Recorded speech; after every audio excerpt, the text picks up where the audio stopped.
भुन्टी सिरियलको नयाँ भाग कोले हेर्नुभयो र कसलाई मन पर्यो? भुन्टी सिरियलमा अहिले धेरै चेन्ज भएको देख्न सकियो। तपाईँहरूले कसले मन पराउनु भयो कि मन पराउनु भएन? साँच्चीकै मास्टर साहेबले भुन्टीलाई पाउलान् या नपाउलान् त्यो भविष्यमा हेर्न बाँकी नै छ। यता भूपेन्द्र पनि राम्रो होलान् कि केही सुधारिएला कि भन्ने आश धेरैलाई लागिरहेको छ। त्यस्तैमा फेरि सुकुमायाले पनि भुन्टीलाई साथ दिन कहिले आउलिन् र कहिले सहयोग गर्लिन् भन्ने धेरैलाई आशा लागिरहेको छ।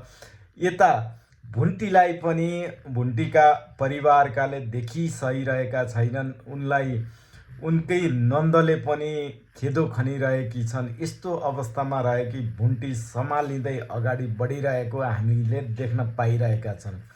आउँदा दिनहरूमा भुन्टीको कस्तो रूपमा आउने छन् अब हामीले नयाँ भाग कुर्नै पर्छ। कसले हेर्नुभयो यो भाग र कसलाई मन पर्यो त्यो पनि कृपया कमेन्ट गर्नुहोला।